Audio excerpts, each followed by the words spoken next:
The Galactic Council's most elite warriors stepped off their transport ships onto what their scanners had designated as Terra 3, safest planetary zone.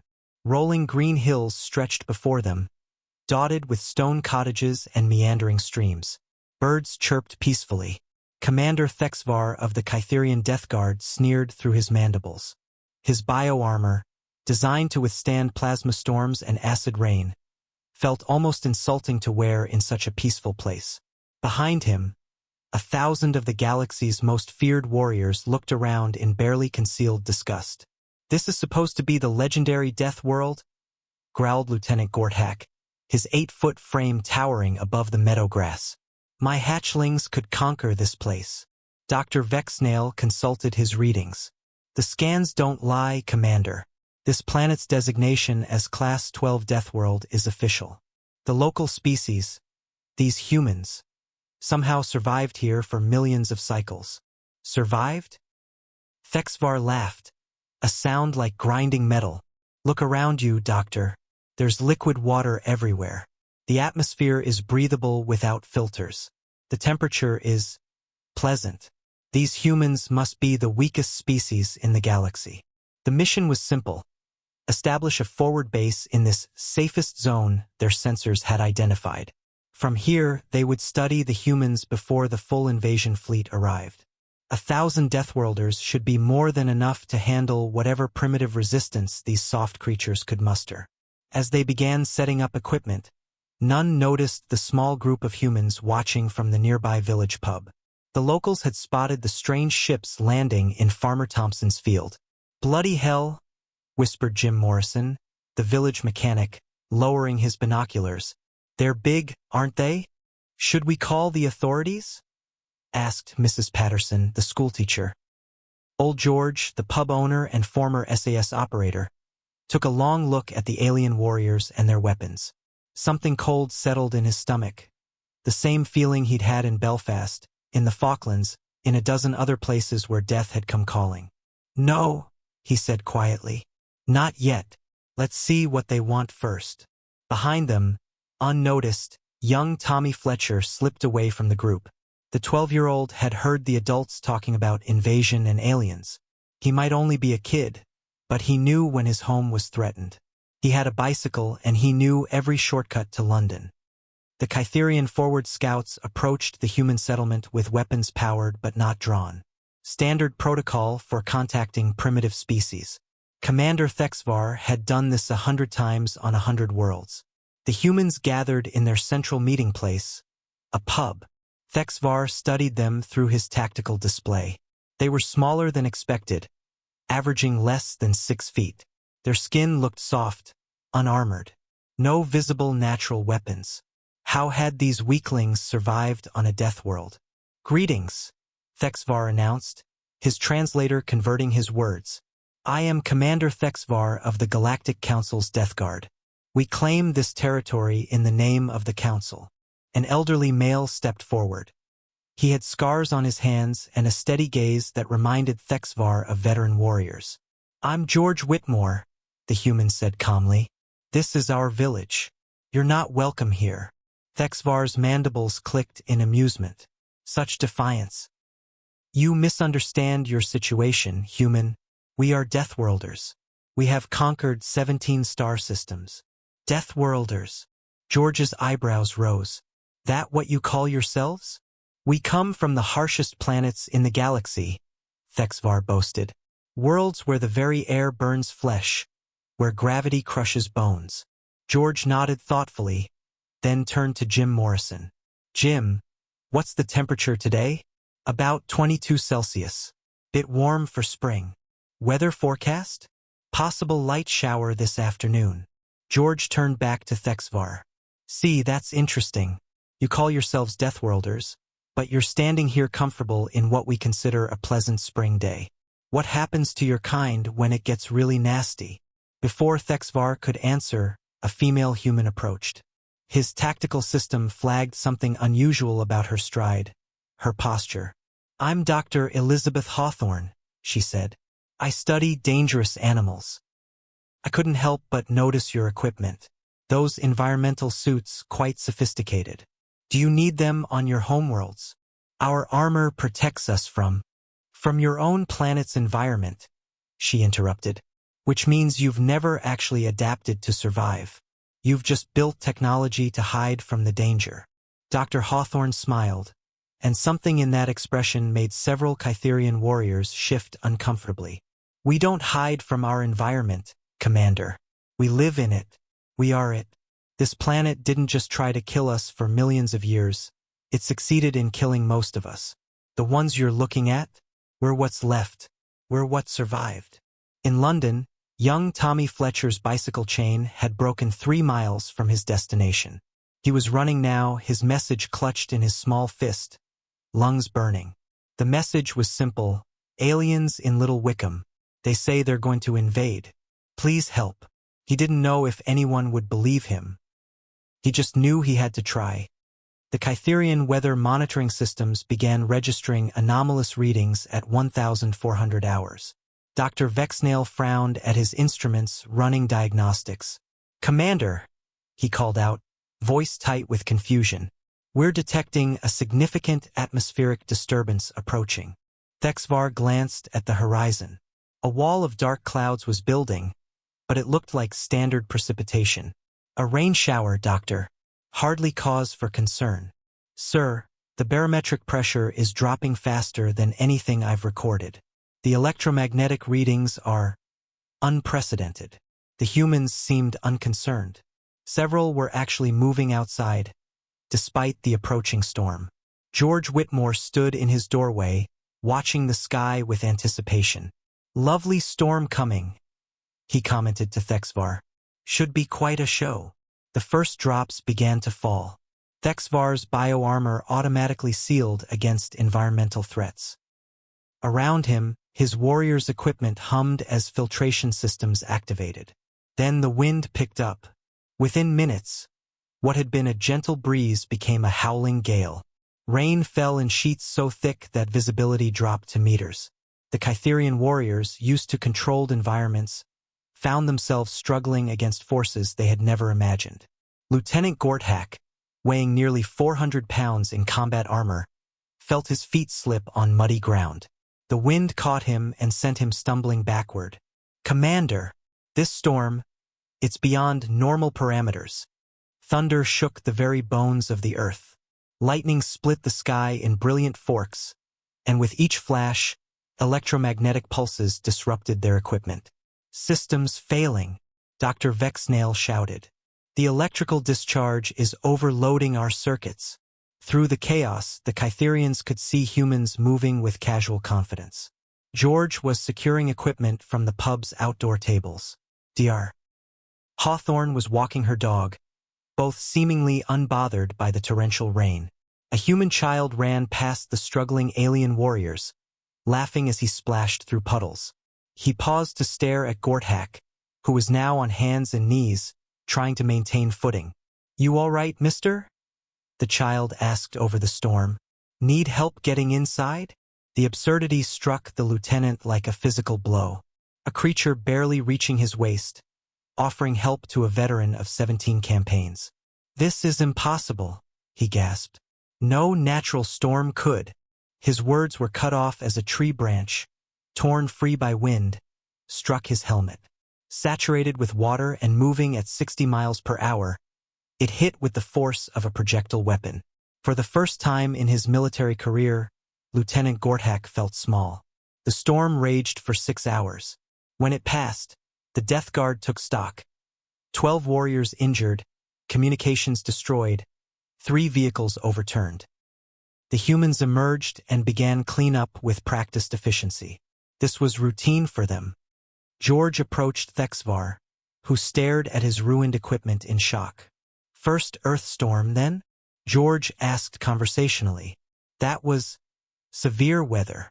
George chuckled. That? Oh no, Commander. That was just a bit of rain. Wait until you see what we call a proper storm. The convoy that approached Little Wickham consisted of 3 unmarked Land Rovers and a command vehicle. No flash, no ceremony, just professional soldiers doing a job. Colonel James Mitchell studied the intelligence report one more time as they drew near the village. Alien contact confirmed. He murmured to his second-in-command, Major Rebecca Stone. 1,000 hostiles, heavily armed. Claims of conquest and invasion. Rules of engagement, sir? Mitchell's jaw tightened. He was old enough to remember when the IRA had tried to bomb a school in Yorkshire. Old enough to know what happened when you let threats to British soil go unanswered. We're going to have a conversation first. But if they've threatened British citizens on British soil... He left the sentence hanging. The Death Guard's perimeter sensors detected the approaching vehicles, but Thexvar was more concerned with the complete failure of their primary communications array. The storm had been unlike anything in their databases, a phenomenon that seemed to weaponize the very atmosphere against technology. "Commander," Dr. Vexnail reported, "I'm reading metallic signatures in these vehicles. Primitive combustion engines, but the occupants appear to be carrying some form of projectile weapons." Thexvar almost laughed. Projectile weapons? Against bioarmor that could withstand plasma cannons? The vehicles stopped at a respectful distance, and several humans emerged. These were different from the villagers. They moved with military precision. Their equipment was uniform, and their weapons, while primitive, were held with professional competence. Colonel Mitchell approached under a white flag, which his intelligence briefing had indicated was a human symbol of parley. He stopped 10 meters from the alien commander and spoke in clear, measured tones. "I am Colonel Mitchell, British Army. You are in violation of British airspace and territorial sovereignty. State your intentions." Thexvar was impressed despite himself. This human showed no fear, despite being vastly outgunned and outnumbered. It reminded him of the Spartan warriors of Kepler 438b, shortly before they had been annihilated. "I am Commander Thexvar. We are here to establish territorial claims prior to full invasion. Your species will be relocated or processed." Mitchell nodded as if he had expected this answer. "I see. And you believe you have the capability to enforce this claim. Human, we are 1,000 Deathworld warriors. Your entire planet couldn't stand against us." "Deathworld warriors," Mitchell repeated thoughtfully. He glanced around at the pastoral countryside, still dripping from the recent rain. "Tell me, Commander, what's the casualty rate from environmental factors on your homeworld?" The question caught Thexvar off guard. "Environmental factors? Weather, disease, predators, natural disasters. How many of your people die each year from just living on your planet?" Our technology protects us from environmental threats." "I see." Mitchell's expression didn't change. "Major Stone, what was the environmental casualty rate in Britain last year?" Major Stone consulted a tablet. "Approximately 1,200 deaths from weather-related incidents, sir. Flooding, storms, heat waves. Population of 67 million. And globally? Natural disasters claimed roughly 60,000 lives worldwide, sir. Population 8 billion. Mitchell turned back to Thexvar. "So your Deathworld warriors require technology to survive their own planet, while our species loses less than 0.001% of our population to environmental causes on what you've classified as the most dangerous world in known space." The colonel took a step closer. "Commander, I don't think you understand what you're dealing with. This planet tried to kill us for 4 billion years. Through ice ages, asteroid impacts, supervolcanoes, plagues, predators the size of buildings, and atmospheric changes that would sterilize most worlds. We're not the species that happen to live here. We're what this planet created to survive anywhere." Behind the colonel, his men had quietly spread out in professional firing positions. Their weapons might be primitive, but they were aimed with the precision that came from generations of warfare. "We survived this planet, Commander. It made us. And now you want to test yourselves against us on our homeworld, in our environment, playing by our rules." Thexvar felt something cold in his chest, a sensation he recognized from his first battle, long ago. The feeling of realizing you had made a tactical error. "This is still just your safest zone," he said, but his voice lacked its earlier confidence. Mitchell smiled, and it was not a pleasant expression. "Commander, there is no safe zone on Earth. There never has been." That's why we're still here when the dinosaurs aren't. In the distance, storm clouds were building again. The evening weather report had promised thunderstorms, possibly severe. The Death Guard was about to learn that on Earth, every day was a battle. The second storm hit at midnight. This time, the Kytherians were prepared. Equipment was secured, personnel were in hardened shelters, and atmospheric monitors gave hours of advance warning. None of it mattered. Wind reached 90 miles per hour within the first hour. Lightning struck their position 17 times. Rain fell with such intensity that their drainage systems, designed for the monsoons of Kepler 442c, were overwhelmed within minutes. But it wasn't just the storm that broke their spirits. It was watching the humans. Emergency services moved through the chaos as if it were broad daylight. Paramedics reached injured Kytherian warriors faster than their own medics could respond. Human firefighters cleared fallen trees while alien soldiers cowered in shelters. Dr. Hawthorne appeared at their command post during the worst of it, soaking wet but moving with casual confidence. She knocked on their shelter door. "Commander Thexvar, I brought tea and medical supplies. Some of your people looked like they were struggling." Through reinforced viewports, Thexvar stared at her. She was standing in conditions that were taxing his warriors to their limits, carrying hot beverages and offering medical aid to an invasion force. "Why?" he asked over the communication system. "Why what? Why are you helping us? We came to conquer your world." Dr. Hawthorne paused, rainwater streaming down her face. "Commander, we're British. We'll fight you to the last man if you threaten our home. But we're not going to let you suffer just because you made poor life choices." She left the supplies and disappeared back into the storm. Lieutenant Gorthak turned to his commander. "Sir, I'm reading atmospheric data from this storm. The electromagnetic pulses alone should be lethal to unshielded organic life. How are they surviving?" Dr. Vexnail consulted his biological scanners. "Commander, their nervous systems are incredibly adaptive. The electrical interference disrupting our equipment is being processed and filtered by their brains automatically." "That's impossible." "Sir, their cardiovascular systems are compensating for pressure changes in real time. Their inner ear structures are automatically adjusting to maintain balance in wind gusts that are knocking over our vehicles. Their skin is regulating temperature despite being constantly soaked." Thexvar felt creeping dread. "You're saying they're biologically adapted to these conditions?" "I'm saying they're adapted to constantly changing lethal conditions, sir. Their entire physiology is built around surviving environmental threats that would kill most species instantly." Through the storm, they could hear human voices, not panic but coordination. Children were evacuated by adults who navigated flooded streets as easily as dry land. "Commander," came a transmission from orbit. "We're reading massive atmospheric disturbances across the entire planet. These storm systems aren't localized, they're global, and they're constant." "Define constant." "Sir, we have active severe weather on every continent. Hurricanes, tornadoes, thunderstorms, blizzards. This planet is under continuous meteorological assault." As dawn broke, the answer became clear. Humans didn't just survive Earth's weather, they had made it part of their civilization. By the end of the first week, the Death Guard had suffered 847 casualties. Not from combat, from simply existing on Earth. Lieutenant Gorthak had been hospitalized after developing what human doctors called pneumonia, an infection their bodies fought off so routinely they barely noticed it.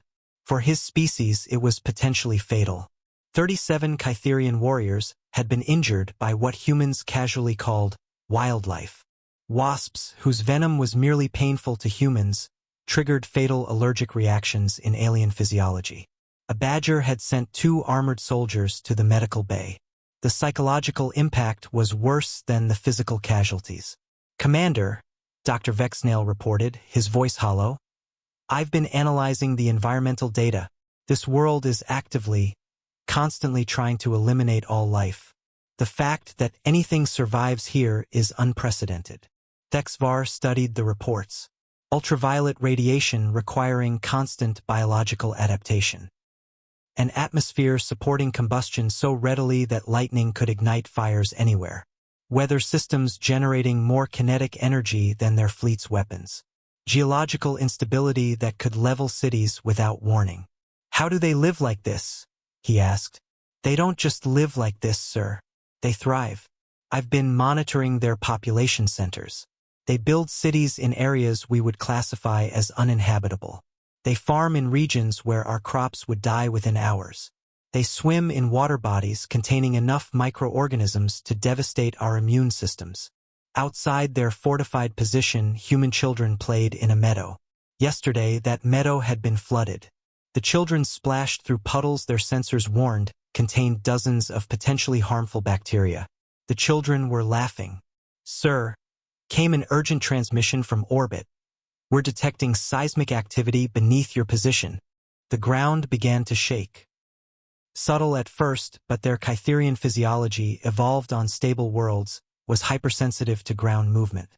Within minutes, half his remaining warriors were experiencing vertigo and nausea. Several collapsed, unable to cope with the sensation of Earth moving beneath their feet. The humans in the village didn't even pause in their activities. "Bit of a tremor," George Whitmore commented to his wife. "Nothing to worry about." Dr. Hawthorne appeared again, carrying her medical bag. "Commander, some of your people look unwell. This is just a minor earthquake, probably a 3.2. But I understand non-terrestrial physiology might react differently." Thexvar stared at her. A 3.2 earthquake. Minor. His warriors were incapacitated by what this species considered barely noticeable. "Doctor," he asked slowly, "how often do these minor earthquakes occur?" "Several thousand times per day globally. Most are too small to feel. We only notice the bigger ones. Several thousand per day. The planet's crust is quite active. Volcanoes, tectonic shifts, it's all part of the process. Keeps life on its toes." That night, Thexvar stood outside and looked up at the stars. His homeworld orbited one of those distant points. A stable, predictable world where weather followed patterns, where ground stayed still, where life existed in harmony with a benevolent environment. He had thought that made his species strong. Now he realized it had made them soft. Colonel Mitchell approached, settling on a fallen log with casual ease. "Lovely night. Stars are clear after that rain." "Colonel, if your planet is so dangerous, why didn't you develop environmental suits like ours?" Mitchell considered this. "We did, eventually, but we didn't rely on them for survival. Technology fails, Commander, but evolution, that's permanent." The single Kytherian transport ship that lifted off from Earth's surface 3 days later carried exactly one passenger. Commander Thexvar, sole survivor of the Death Guard expedition. It hadn't been combat that claimed the others. It had been Earth itself. The final casualty had been Lieutenant Gorthak, who had insisted on leading a reconnaissance patrol. He had drowned in 18 inches of water after his environmental suit malfunctioned during a routine stream crossing. The humans had recovered his body within hours, but by then it was too late. As his ship achieved orbit, Thexvar could see the planet below in all its terrible beauty. Swirling storm systems that could power cities, vast blue oceans teeming with life, green continents where billions of humans thrived in conditions that had destroyed the galaxy's most elite military force. His communication system crackled. "Commander Thexvar, this is Admiral Kethmore aboard the flagship Inevitable. Report status of the invasion force." Thexvar stared at the blue marble below before responding. "Admiral, the invasion force is gone." "Gone? Explain." "They're dead, sir. All of them." "Impossible. What weapons did they use?" "They didn't need weapons, Admiral. The planet itself killed them." Static filled the channel. When Admiral Kethmore spoke again, his voice was sharp with disbelief. "Commander, you're telling me that 1,000 Death Guard warriors were killed by environmental factors?" "Sir, we fundamentally misunderstood the classification system. Earth isn't a death world because it's dangerous to us. It's a death world because it kills everything that can't adapt to it. The humans aren't weak survivors. They're the apex predators of a world that turns out perfect killers." Through his viewport, Thexvar could see the lights of human cities, millions of points spread across the dark side of the planet. Each light represented humans going about daily lives in conditions uninhabitable to most galactic species. Sir, I watched human children play in storms that disabled our equipment. I saw their elderly work in gardens our sensors classified as biologically hazardous. They don't survive on this planet, they dominate it. Every single one of them is a product of 4 billion years of evolution in the most hostile environment known to exist. The Council has authorized full orbital bombardment. Sir, orbital bombardment won't work. They're spread across every continent, living in conditions from desert to Arctic. Some live underwater. Some live on mountain peaks our craft can't reach. And they're not dependent on centralized infrastructure. Individual humans can survive with nothing but basic tools. Thexvar pulled up his final report. Sir, they've been in continuous warfare for their entire recorded civilization.